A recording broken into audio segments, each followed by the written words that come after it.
Assalamualaikum warahmatullahi wabarakatuh. Alhamdulillah, Alhamdulillah pada kesempatan hari ini kita dapat melanjutkan kajian kita.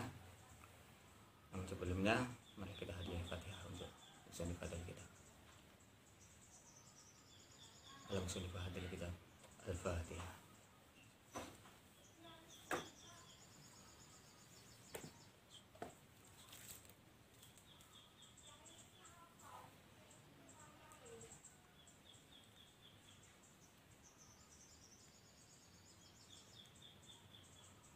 Pada kesempatan hari ini kita akan membahas hadis yang ke-6, Al-hadisu as-sadisu Al-hadisu as-sadisu Al-halalu wal haram.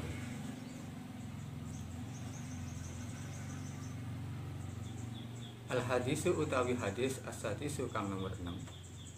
Al-halalu iku ing dalem nerangake perkara kang halal, wal haramu lan perkara kang haram.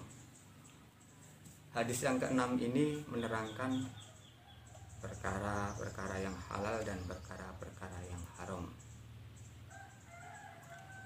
An Abi Abdullah Nu'man ibnu Bashir radhiyallahu anhuma qala, dipun riwayataken saking Abi Abdullah An-Nu'man ibnu Bashir radhiyallahu taala anhu qala, dawuh piyambakipun, sami tumidanget kaula Rasulullah sallallahu alaihi wasallam yaqulu,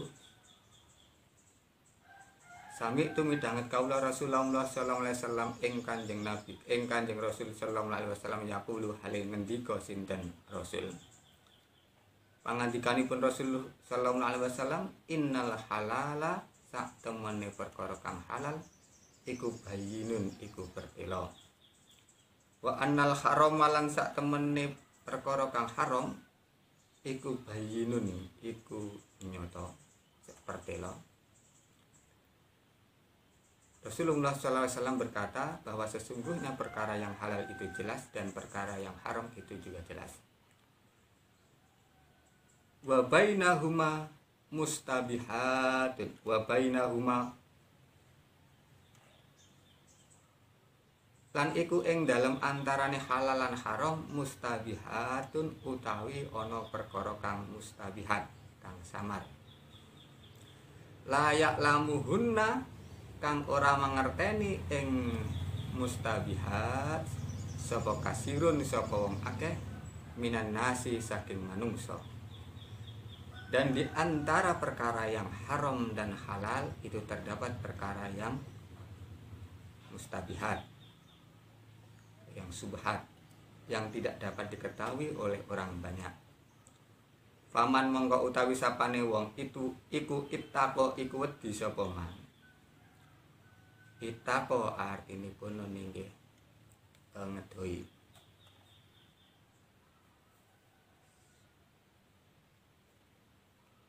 As-subuhat ing perkara pira-pira kang subhat, istabro mongko amrih lebaran amrih bebas sapa man lidinihi maring agamane man wa irdihi lan kapriwane man. Barang siapa menjauhi takut terhadap perkara yang subhat, maka dia telah membebaskan agamanya dan kehormatannya. Wa man utawi sapane wong iku waqo aiku tumiba sapa man fi subuhati ing dalam perkara kang subhat.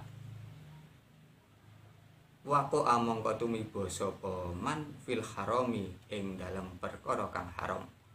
Barang siapa dia orang melakukan subhat, maka dia akan terjatuh di dalam perkara yang haram. Karroi kaya wong kang angon, yar'a kang angon sapa roi khaulal hima ing dalam sekitare tanah sengkeran. Yusiku ai saroa ai kori ayak ribu. Yusiku tegese parep sapa roi ayarta'a yento ing yento tumiba sapa roi fihi ing dalem hima.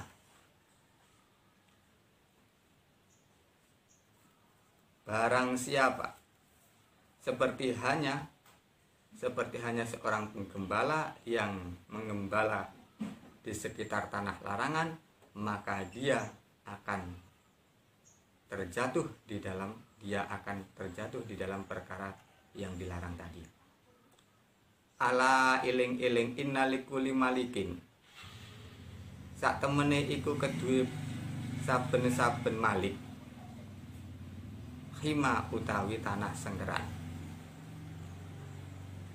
Ala wa inna himaullahi, kan eling-eling sak temene sengkeranipun Allah Ta'ala iku maharimuhu, iku perkara kang den haramake Allah. Ala wa inna fil jasadi, ana wa inna fil jasadi, eling-eling sak temene iku ing dalem jasad mudghatan, ana mudghah, ana daging sak kempel. Ida sholahat, nalikanipun sae bagus apa mudghah, sholaha mongko dadi bagus apa al jasadu, apa jasad, kulluhu sekabianipun jasad. Dan tanah larangannya Allah Ta'ala itu adalah perkara yang diharamkan oleh Allah Ta'ala. Dan sesungguhnya di dalam jasad itu terdapat sebuah daging segumpal, yang apabila daging segumpal itu baik, maka baik pula lah semua jasad. Wa idza fasadat lan nalikanipun rusak apa mudghah, fasada mongko dadi rusak apa al jasadu, apa sekabian, apa al jasadu, apa jasad, kuluhu sekabianipun jasad. Dan ketika daging segumpal tadi, genggam tadi itu rusak, maka rusaklah semua jasadnya. Ala wahya al qalbu, ala wahya eling-eling utawi mudghah, al qalbu iku ati. Dan ingatlah bahwa daging segumpal itu adalah hati. Rawahu riwayataken ing hadis sapa Al-Bukhari, Imam Bukhari, wa Muslimun lan Imam Muslim. Adalah hadis yang ke-6. Rawahu Al-Bukhari fil iman. Hadis ini diriwayatkan oleh Imam Bukhari di dalam perkara imam, masalah iman, babu man istabara li dinihi, di dalam bab man istabara li dinihi, hadis ke-52, dan juga di dalam kitab buyu, jual beli. Warohal Muslim fil buyu, di dalam kitab Muslim di dalam permasalahan jual beli, babu akhdi halali wa tarku subahat, juga diriwayatkan hadis ini, hadis ke 1599. Wa Abu Dawud fil buyu, di dalam kitab Ibu Abu Dawud juga meriwayatkan hadis ini di dalam permasalahan jual beli juga, babu fiqh ijtina bi subhat, di dalam bab menjauhi perkara-perkara yang subhat, hadis yang ke-3329, dan juga hadis ke-330.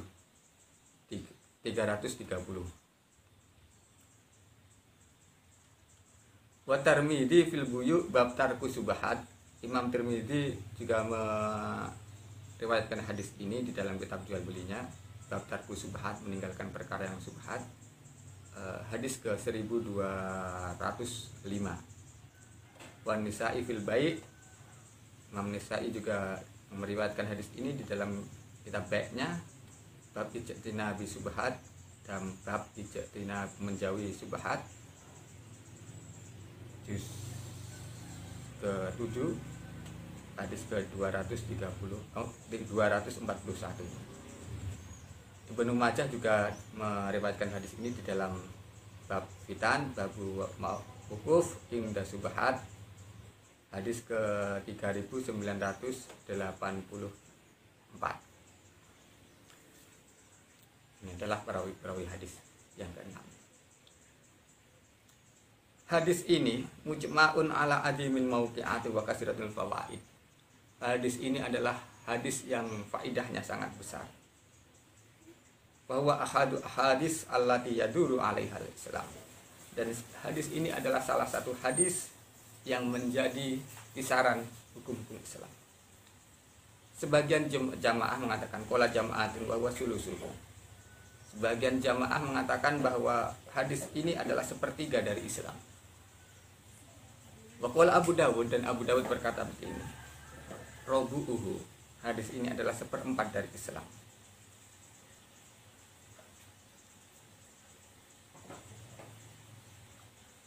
Waman aman nazaru fihi wajada hawiyan li jami'ihi li'annahu mustamilun ala bayanil halali wal haram wal mustahsabihat.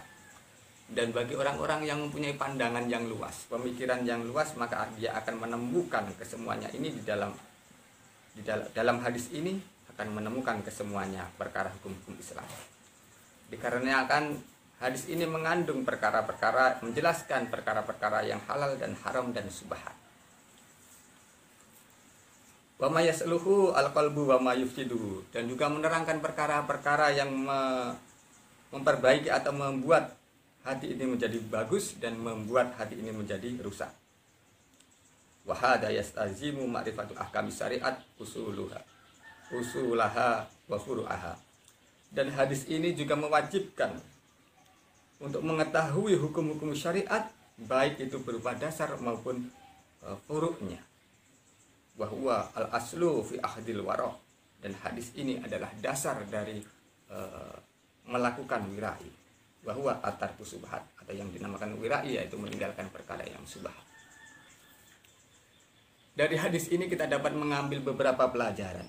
Yang pertama, al-halalu bayyinun wa haramu bayyinun wa bainahuma umurun mustabihat. Perkara yang halal ini sudah jelas, dan perkara yang haram ini juga sudah jelas. Dan di antara halal dan haram itu terdapat perkara yang dinamakan dengan subhat. Wa qala Nawawi rahimahullah, maknaha anna asya salah satu aqsam. Artinya, setiap perkara itu dibagi menjadi tiga bagian, yaitu halalun wadihun, yaitu perkara yang halal jelas, wa la yakhfa khilluhu, yang tidak disamarkan lagi kehalalannya, kal a'li khubzi wal kalami wal masi wa ghairi dzalik, seperti hanya makan roti, berbicara dan berjalan, ini jelas-jelas halal. Wa haramun wadihun, pembagian yang kedua adalah haram yang jelas keharamannya, seperti hanya khamr, zina, seperti hanya khamr dan zina. Dan yang ketiga, wa amma subhat fa maknaha annaha laisat biwadihil khilli wal haramati.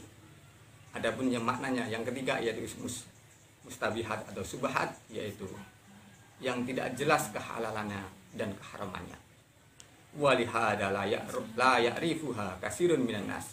Oleh sebab itu maka kebanyakan orang tidak mengetahui perkara yang subhat ini. Wa amal ulama'u fa ya'rifu hukmuha wa ya'rifuna hukmaha binasin aw qiyasin. Adapun para ulama itu mengetahui hukum-hukumnya melalui nas-nas ataupun secara qiyas.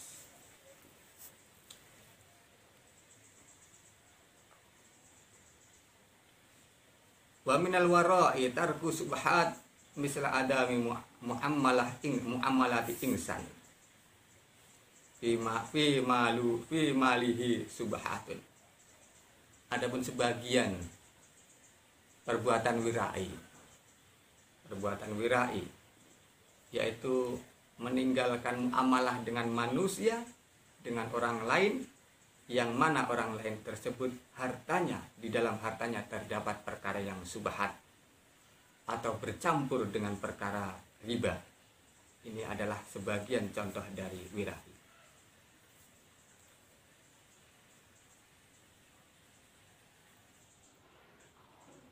Ini adalah pembagian asya, perkara. Selanjutnya pelajaran yang dapat kita ambil. Pelajaran kedua yang dapat kita ambil dari hadis ini adalah mustabihatu aqsamin. Ketika tadi perkara tadi dibagi menjadi 3, demikian dengan subhat. Subhat ini pun dibagi menjadi beberapa bagian. Ibnu Munzir membagi subhat ini menjadi 3 bagian juga. Yang pertama, syai'un ya'lamuhu al-mar'u haroman. Yang pertama adalah sesuatu yang seseorang itu mengetahui haromannya, hanya saja yusaku fihi hal huwa baqi ala khillihi amla. Hanya saja orang tersebut ragu apakah kehalalannya ini masih tetap ataukah sudah berubah menjadi haram. Fala yahillu al-iqdam alaihi ila bil yaqin, maka dia tidak boleh melakukan kecuali perkara yang diyakini. Contohnya seperti hanya 2 buah kambing, 2 buah daging kambing yang salah satunya itu sudah yakin disembelih, hanya saja yang satu itu tidak yakin dan dia ragu di mana yang disembelih dan mana yang tidak disembelih. Ini hukumnya subhat. Pembagian yang kedua itu adalah aksuhu, kebalikan dari ini, yaitu ayakuna syai'un halalan fa yusakku fi tahrimi. Sesuatu yang dia ketahui halal, hanya saja dia masih ragu keharamannya. Zaujati yusakku fi talaqiha, seperti hanya istri yang diragukan apakah dia sudah ditolak atau belum. Karena kan ada di dalam mu'asaroh itu kan sering seorang suami kadang tanpa sengaja mentolak istrinya. Dia itu yakin bahwa istrinya itu adalah benar-benar istrinya, hanya saja dia ragu apakah sudah tertalak atau belum. Dan juga seperti kal hadas yusaku fihi ba'da yakin toharoh wala asarolahu. Seperti hanya juga contohnya yang kedua, yaitu orang yang berhadas.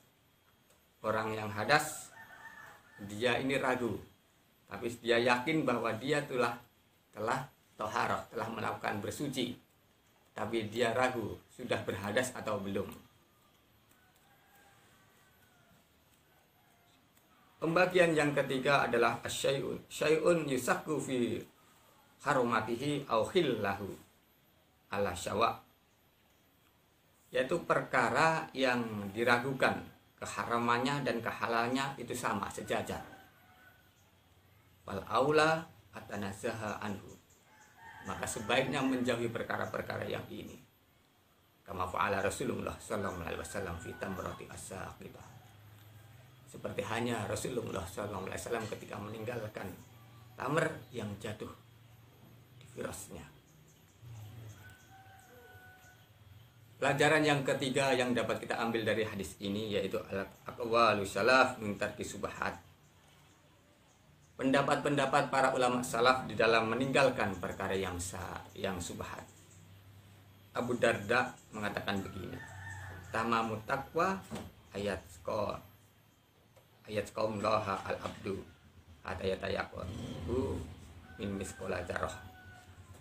Abu Darda mengatakan begini, bahwa taman sempurnanya takwa yaitu apabila seorang hamba itu bertakwa kepada Allah hingga ketakwaannya itu dia menjauhi perkara yang dilarang oleh Allah Ta'ala misqala dzarrah, walaupun hanya seberat misqala dzarrah, sebesar dzarrah.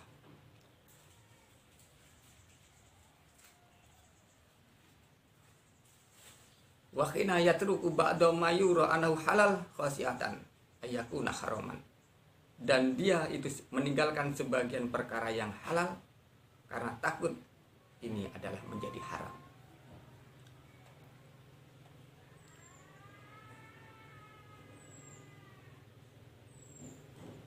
Sedangkan Imam Hasan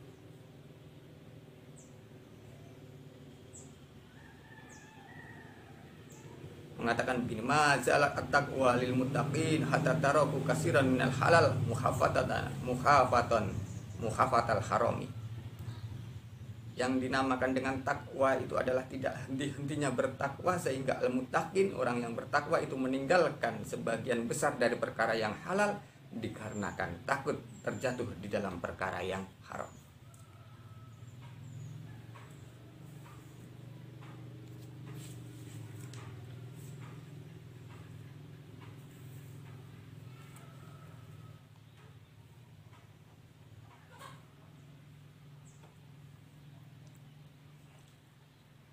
Bahkan diriwayatkan Abu Bakar radhiyallahu taala anhu itu pernah memakan sesuatu yang subhat. Dia tidak mengetahuinya bahwa itu perkara yang subhat. Falamma alamahu adkhala yadahu fi fataqayya'ah. Maka ketika Abu Bakar ini mengetahui bahwa perkara yang dimakan tadi adalah perkara yang masih subhat, maka dia memasukkan tangannya atau jarinya ke mulutnya. Dia berusaha untuk memuntahkan perkara tersebut.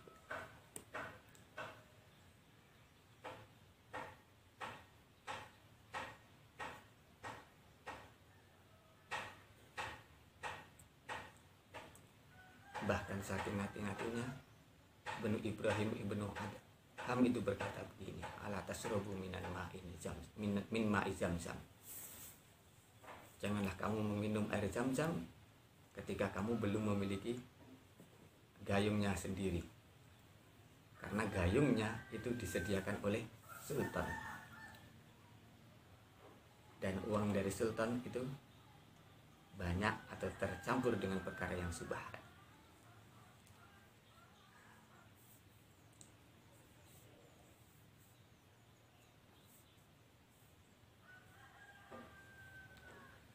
Pelajaran yang keempat yang dapat kita ambil dari hadis ini, bahwa sesungguhnya para raja Malik itu mempunyai larangan. Dan larangannya Allah Ta'ala di bumi ini yaitu perkara yang diharamkan oleh Allah Ta'ala. Perkara yang diharamkan oleh Allah Ta'ala itu adalah menjadi larangan Allah Ta'ala.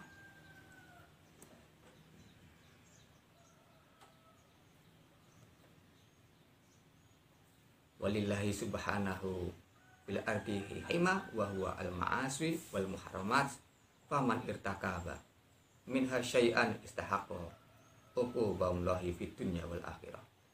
Dan ketahui bahwa sesungguhnya Allah Ta'ala di dunia ini mempunyai tanah larangan, yaitu berupa maksiat dan perkara yang diharamkan oleh Allah. Barang siapa menerjang sesuatu dari perkara yang dilarang oleh Allah tadi, maka dia berhak untuk disiksa di dunia dan di akhirat. Wa man iktaroba minha bituhuli fi subhat yusiku ayaqa fil muharramat. Dan barang siapa mendekati perkara yang subhat, maka dia akan sebentar lagi jatuh dalam perkara yang diharamkan oleh Allah. Pelajaran yang kelima yang dapat kita ambil dari hadis ke-6 dari kitab Arba'in Nawawiyah, yaitu yatawaqqafu as-salahul jasadi ala salahil qalbi. Kebaikan jasad ini tergantung dari kebaikan hati. Dikarenakan hati ini adalah perkara yang terpenting di dalam jasad manusia. Li'annahu ahammu adwin fi jismil insan. Dikarenakan hati ini adalah anggota yang paling terpenting di jasadnya manusia. Dan ini tidak diingkari baik secara syariat maupun tabiiyah atau kedokteran, bahwa jantung itu adalah organ terpenting dari manusia. Ketika jantung atau hati ini berhenti, maka matilah manusia.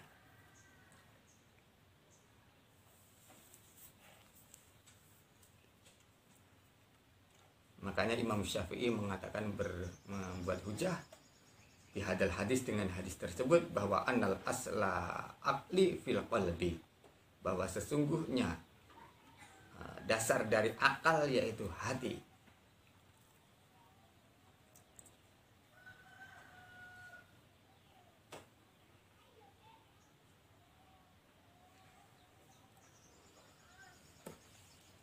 Adapun hadis ini yang dikehendaki dengan bagusnya hati ini adalah makna yang lugawi atau maknawi. Yang dikehendaki dari hadis sulahul qalbi ini adalah maknawi. Bukan sehatnya hati saja, tetapi adalah sehat secara maknawi. Wal maqsudu minhu sulahun nafsi min dakhiliha khasiyat lahu 'alaiha ahadun illa Allah Ta'ala. Yang dikehendaki dari hadis ini adalah bagusnya jiwa. yang berasal dari dalamnya hati. Yang ini tidak dapat dilihat oleh seseorang kecuali Allah Ta'ala. Dan ini adalah termasuk dari rahasia. Di dalam kitab Mu'ain ala tafahumil arba'in dikatakan anna sulahal qalbi fi khamsati asya'a. Sesungguhnya baiknya hati itu di dalam 5 perkara. Yang pertama qiraatul Qur'ani bitadabburi. Yang pertama adalah membaca Al-Qur'an dan tadabbur makna, mengangan-angan maknanya, mengangan-angan maknanya. Yang kedua adalah khilaul butun, sepinya perut, dalam artian kosongnya perut. Kalau orang Jawa berpuasa. Yang ketiga adalah qiyamul lail, salat malam.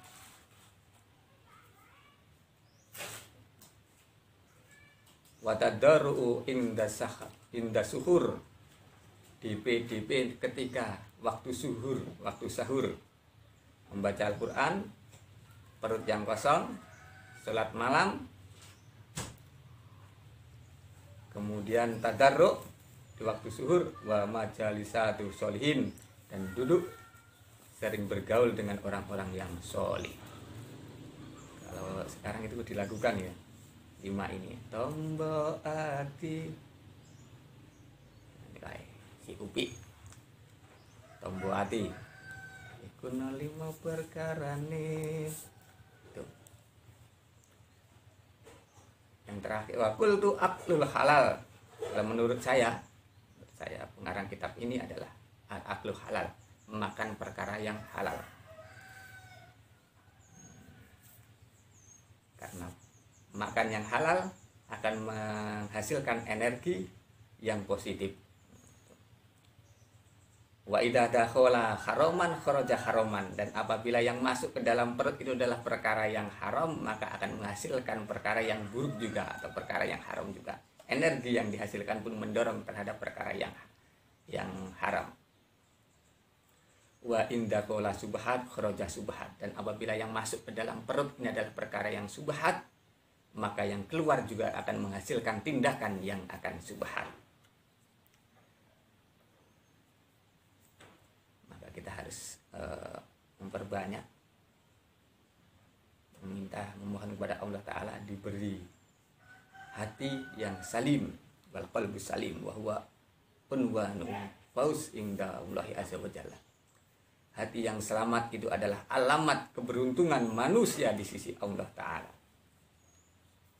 Seperti hanya firman Allah, la yauma la yanfa'ul malun wala banun illa man atallaha biqalbin salim. Pada hari yang tidak bermanfaat harta dan para anak-anaknya kecuali orang yang datang kepada Allah Ta'ala, yang sowan kepada Allah Ta'ala dengan membawa hati yang selamat. Surat Asy-Syu'ara ayat 88. Makanya Kanjeng Nabi sallallahu alaihi wasallam mengajarkan kepada kita sebuah doa, Allahumma inni as'aluka qalban saliman. Allahumma do Gusti Allah, inni sa'tuhuni kaula iku as'aluka nyuwun dumateng panjenengan, kaula dumateng panjenengan qalban kelawan ati saliman kang selamat. Wahai Allah, sesungguhnya hamba ini memohon kepada Engkau hati yang selamat.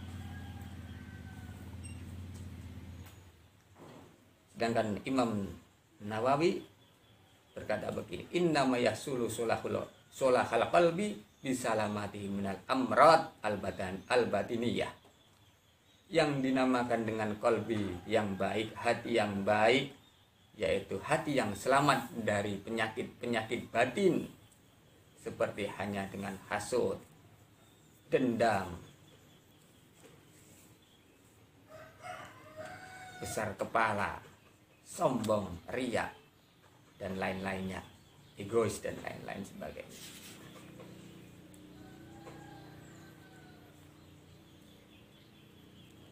Sedangkan Ibnu Rajab mengatakan al-qalbu as-salim huwa as-salimu minal afat wal makruhat kulliha. Wa huwa al-qalbu alladzi laisa fihi siwa mahabbatillah wa khasyatihi wa khasyati ma yubaiduhu minhu, yaitu hati yang tidak ada di dalamnya kecuali cinta terhadap Allah dan takut kepada Allah dan takut terhadap perkara-perkara yang dapat menjauhkan dia dari Allah Ta'ala.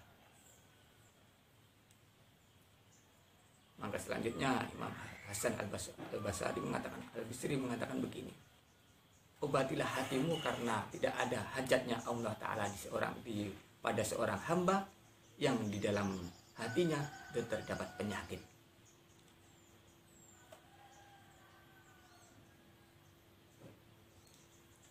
Nah, hajatnya Allah Ta'ala itu hanya mencari orang-orang yang hatinya itu selamat dari penyakit. Wa yalzamu min sulahil harakati qalbi sulahul harakati jawari. Dan ini apabila hatinya ini baik, harokatnya qalbi itihad, harokatnya pergerakan hati ini baik, maka pergerakan dari jawareh yang lain itu juga menjadi baik.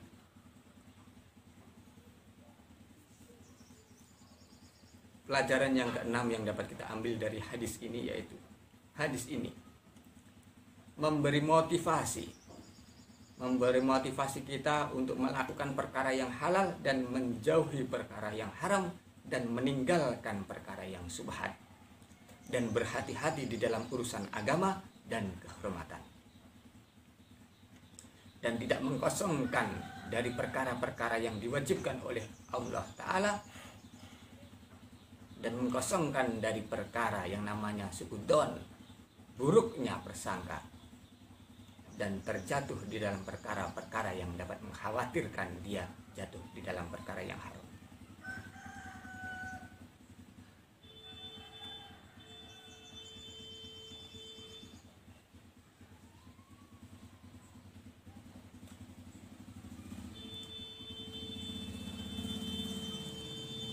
Ayuhal hadirun hadanallah wa iyyakum. Mungkin ini yang dapat saya sampaikan pada kesempatan hari ini. Wallahu a'lam bishawab. Apabila ada kekeliruan ataupun kesalahan, kami mohon maaf yang sebesar-besarnya.